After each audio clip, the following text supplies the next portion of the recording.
Have them watch the broadcast with you, inshaAllah. And mashaAllah on your acceptance to Islam and how Allah guided you to tariqas, a soft and moderate path.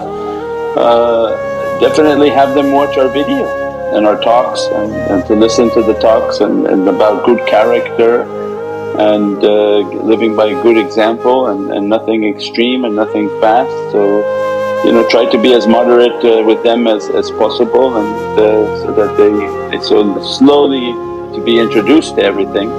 Sudden change can shock any family, Muslim families especially.